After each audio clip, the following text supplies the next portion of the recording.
The box. Here we are again. Roger turned to see his Uncle George, older than the last time they had met, but still recognizable. Yes, more funerals than weddings these days. Roger glanced towards the church door, still reluctant to go in. He and his great-aunt Daisy had been close, and her death had left him feeling empty. He had almost convinced himself that she might live forever, which had made her sudden death in her sleep all the more unexpected. Well, at least she lived to a good age, 106. George shook his head in disbelief. My dad told me once that they didn't think she would make it out of childhood, always sickly and catching everything going. Perhaps that was what made her stronger? To Roger, she had always been full of life, never complaining, always grateful for every day. George leaned closer. I see she's here. He meant Fionn Dugeen. She had been friends with Daisy for a long time, though Roger didn't know any of the details. He wasn't even sure where she was from. There was something odd about her. Nothing he could put his finger on. She dressed normally and acted normally. She was just off somehow. And she always looked the same, hardly aging at all. Good genes, he supposed. Well, I'll see you in there. George patted Roger on the back and went into the church. Beyond the churchyard, the day went on as it always did. The birds sang, cars went by, and people went about their lives untouched by his great-aunt Daisy's death. But to Roger, the churchyard had become a place apart from the normal world. Time seemed to move more slowly, and the autumn breeze cut a little colder. Roger, isn't it? Fionn smiled and touched his arm sympathetically. Funerals are a difficult time. Yes. He hadn't seen her approaching. Roger had first met Fionn Dugeen in his teens, and although they had only met a few times over the years, he was aware that she had been close to his great-aunt. I wonder if I could have a word. He was taken off guard, wanting an excuse not to be so close to her, fighting the compulsion to give her all of his attention for as long as she needed it. Forever, if needs be. He saw the hearse arriving. Sorry, I think we need to go in. Come to the house after. It's only a few sandwiches, but it'll be easier to talk there. Thank you, I will. Roger hesitated, not wanting to leave her, but compelled to by the presence of the hearse bearing his great-aunt's coffin. Roger was in the front pew, so he didn't see Fionn in the church. He had thought he might see her as he left, but there was no sign until they were at the graveside. She was standing at a slight distance from the other mourners, a look of total calm on her face, commanding the scene, even though not at its centre. As much as Roger tried to concentrate on the Vicar's words, his eyes were constantly drawn to her. As a teenager, he had been totally tongue-tied whenever he had been in her presence.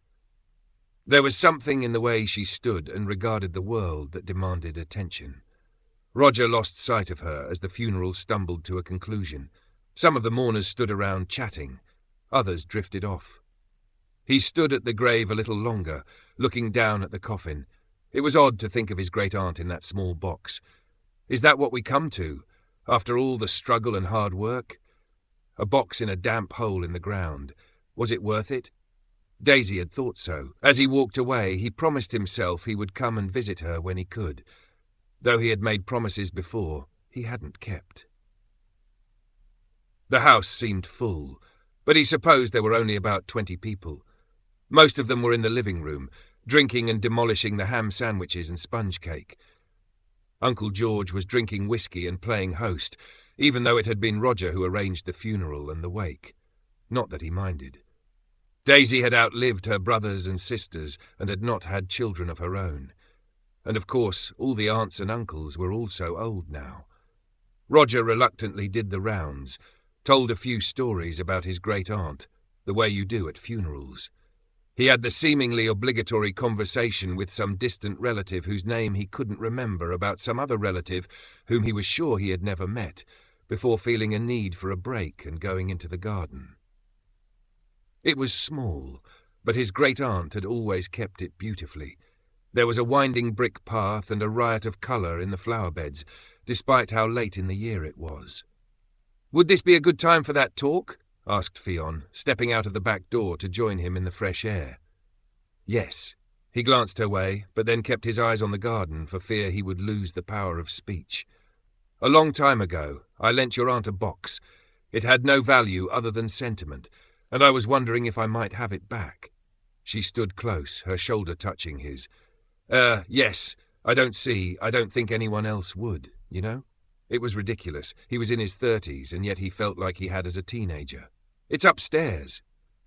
Fionn followed him through the hall and up to his great-aunt's bedroom.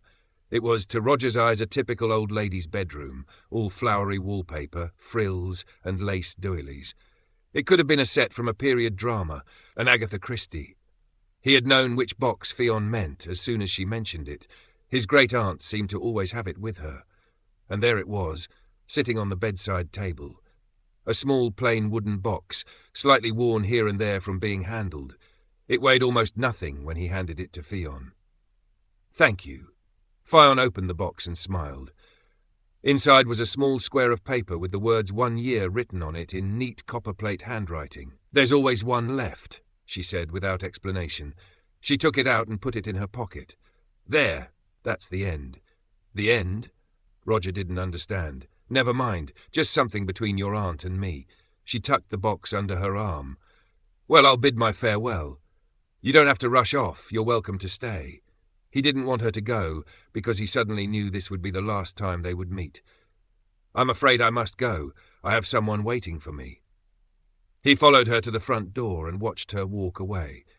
He wanted her to stop and look back so he could see her face one last time, but she didn't, and was soon out of sight. By the time he had walked back to the living room, he had forgotten that Fionn Dugeen, or the box, had ever existed, and so had everyone else in the family. It was as if they had never met her.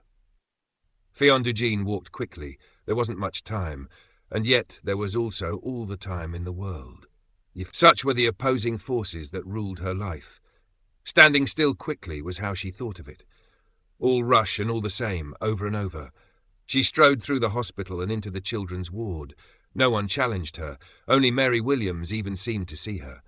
The nurses went about their work, not even glancing her way. "Hello, Mary." Fionn pulled up a chair and sat next to Mary's bed.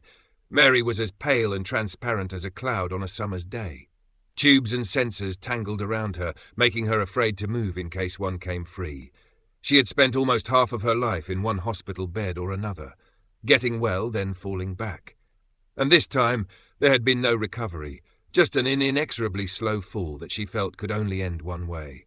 Her parents cried more often now, and the doctors talked in low voices whenever they were near her. She knew what that meant. She wasn't a child anymore. She was 11, almost a teenager. Fionn placed a small plain wooden box in Mary's lap. "I brought you a present." Mary looked at the box, but was too weak to open it herself, and so Fionn did it for her. It was filled to the brim with small squares of paper, each with the words 1 year written on it in neat copperplate handwriting. Fionn placed her hand on Mary's. "On this day next year, I want you to take out one piece of paper and throw it away. Can you do that for me?" "I don't think I'll—" Mary's voice was barely audible. "Now," said Fionn gently, "we'll have none of that. Every year on the same day you take out one piece of paper. Just the one, mind." Mary nodded. "Good girl. I'll come by from time to check how you're doing. Would that be all right?" Mary nodded again, not convinced she would make even one more month. Mary managed to eat a little that evening, just a tiny mouthful, but it was the most she had eaten in days. Within a week, she was taking most of her nutrition by mouth. The doctors shook their heads in disbelief, or told themselves that they had expected Mary to recover all along. After a month, Mary was able to get out of bed. At 6 weeks, she went home clutching her little box. Her parents didn't know where it had come from, but she seemed inseparable from it. What did it matter? It was only a cheap old box. If she wanted it, let her keep it.